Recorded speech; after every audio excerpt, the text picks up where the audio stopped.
si es que se puede cuantificar realmente, termina en los bolsillos de los ladrones en este país. Pues vamos a hablar de ese tema con Camilo Enciso, quien fue SAR Anticorrupción, pero también ahora dirige el Instituto Anticorrupción y nos acompaña a esta hora de la mañana. Camilo, buenos días, qué gusto tenerlo a esta hora. Muy buenos días, un gusto estar hoy con ustedes. Las cifras no son muy claras, dependiendo de la fuente, pero según la Contraloría General, esta es como una de las más visibles, se habla de cerca de 50 billones de pesos que se pierden en corrupción, casi 2 reformas tributarias. Hasta la fecha, ¿hemos mejorado o no en la lucha contra la corrupción? Pues cuando uno mira las cifras que han compartido las personas que han dirigido la Contraloría General durante la última década, lo que se encuentra es que los datos son cada vez más preocupantes. Por allá en el año 2012, el Contralor General del momento decía que en Colombia estábamos perdiendo cerca de 30 billones de pesos al año por cuenta de la corrupción. Hace poco, Felipe Córdoba, el nuevo Contralor General, habló de una cifra distinta. Él ya habló de 50 billones de pesos. Dijo que se habían podido perder cerca de 1.3 billones de pesos solo de recursos de regalías. Y después, si uno mira las declaraciones del fiscal Barbosa, ya asciende la cifra que él menciona a 90 billones de pesos. Yo, para serle franco, creo que esas cifras son unas cifras que no tienen un sustento metodológico muy sólido, por lo menos es lo que hemos podido ver desde el Instituto Anticorrupción, pero en todo caso son un indicador de que desde los órganos de control y la Fiscalía sí están viendo que el fenómeno de la corrupción cada vez es más grave, más serio, y que los recursos públicos de los colombianos están comprometidos con mala administración o con actividades de peculado u otras formas de corrupción. Según Transparencia por Colombia, de 180 países evaluados en materia de corrupción, Colombia está en el deshonroso lugar, 92. Esa es su posición, entre 180 países. ¿Por qué somos tan corruptos en Colombia, Camilo? Ahí hay que hacer una aclaración, y es que el índice de transparencia internacional es un índice de percepción de corrupción que se construye a través de la medición de una serie de variables que miden varios elementos, como por ejemplo la fortaleza institucional, el equilibrio de poderes, la impunidad en la administración de justicia, entre muchos otros factores, entre muchas otras variables. Lo cierto, sin embargo, es que durante más de una década Colombia ha estado estancada en esa posición que usted menciona, con un puntaje, que esto es todavía más preocupante, de 37 sobre 100 posibles. Entonces, claramente no estamos avanzando a la velocidad que se necesitaría. En Colombia ha habido algunas reformas interesantes durante los últimos años. Por ejemplo, en 2016 salió adelante la ley antisoborno, en 2014 la ley de transparencia y acceso a la información pública. Se ha mejorado en algunas cosas, pero después, cuando uno mira otras, se entiende por qué el problema sigue siendo tan grande y por qué la percepción sigue siendo tan monumental. Por ejemplo, entre 2013 y 2017 Colombia tuvo una política pública de transparencia, integridad y anticorrupción. Y desde 2017 no tenemos la renovación de esa política, que es un mandato, una necesidad de Estado. Y entonces ahí uno ve que los problemas en temas de corrupción no se pueden resolver si no hay una carta de navegación clara, y Colombia hoy en día no la tiene. Hablemos de algunos de esos delitos más frecuentes o los que más se relacionan con las prácticas corruptas, que se llevan buena parte del Código Penal. Lavado de activos, corrupción en la contratación, en el sistema político, grandes conflictos de intereses, chanchullos que favorecen a los grupos económicos del país. ¿Por qué hay tanta corrupción y cómo lo enfrenta nuestro Estado a través de sus normas y códigos? Cuando uno mira las cifras de qué se sanciona en Colombia en términos de corrupción, se encuentra con que los delitos más sancionados son los delitos de cohecho, es decir, soborno, y de peculado. Pero si uno va y mira los otros delitos igualmente relevantes, muy significativos, como por ejemplo el tráfico de influencias. En Colombia prácticamente no hay condenas alrededor del tráfico de influencias. No hay condenas sobre enriquecimiento ilícito, sí sobre peculado, pero no cuando un funcionario de la nada aparece con un Ferrari, un apartamento, una mansión. Por ese solo hecho, las investigaciones y la efectividad de la Fiscalía General de la Nación en eso es bajísima. Entonces, por un lado, lo que yo diría es, hay unos delitos que se investigan y algunos que se sancionan, pero los otros en los que el poder se utiliza para traficar influencias, no hay suficientes sanciones. Pero en los casos en los que al final sí se llega a sanciones, la verdad es que el 50% de los condenados por corrupción no van a la cárcel, les dan la suspensión condicional de la pena. El 25% de la gente va a detención domiciliaria y el otro 25% que sí va a la cárcel únicamente pasa en promedio 22 meses en prisión. Entonces, el mensaje que le estamos dando al país con este sistema judicial anticorrupción es que el que la hace no la paga realmente, que la corrupción sí puede tener premio, y ahí hay un problema de fondo.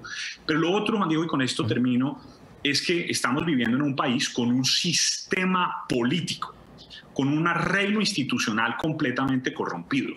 El sistema electoral está cooptado completamente por la corrupción, las reglas de financiamiento electoral no están funcionando, los clanes regionales siguen mandando en sus departamentos, en sus territorios, siguen siendo dueños literales de los alcaldes y los gobernadores. Entonces así es imposible superar la corrupción. Creo que tenemos que cambiar el enfoque de lucha contra la corrupción, pasando de una discusión de corrupción entendida como delitos y detrimento patrimonial a la corrupción entendida como un sistema que hay que cambiar de raíz. Hablemos de la evasión de impuestos, que es también tan grave como la misma corrupción, ¿no? Pero, o es otra manera de corrupción. Pero, sin duda, ¿cómo se evade impuestos en un país como el nuestro?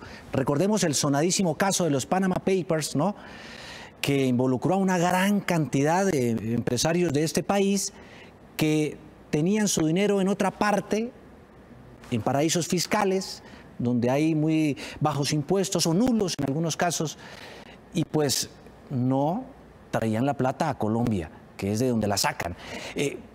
¿Cómo se evade impuestos? Bueno, hay muchas maneras de evadir impuestos, pero además de robarse plata utilizando el sistema tributario. Le doy el primer ejemplo, las devoluciones ficticias de IVA, que es un delito que se configura cuando una persona simula una exportación de un bien o producto colombiano a otro país, lógicamente, y utiliza eso para pedir la devolución del impuesto de valor agregado. En el 2011 y 2012 denunciamos como un cartel liderado por un tipo de nombre James Arias estaba, o más conocido como el zar de la chatarra, estaba liderando un gran cartel de devoluciones ficticias de IVA que le había costado al Estado colombiano cerca de 1.5 billones de pesos. Entonces ahí tiene un mecanismo, y todo esto con complicidad de funcionarios de la DIAN en ese momento. Hay otra manera de utilizar el sistema tributario, que es a través de lo que se conoce por las grandes firmas de abogados como la planeación tributaria.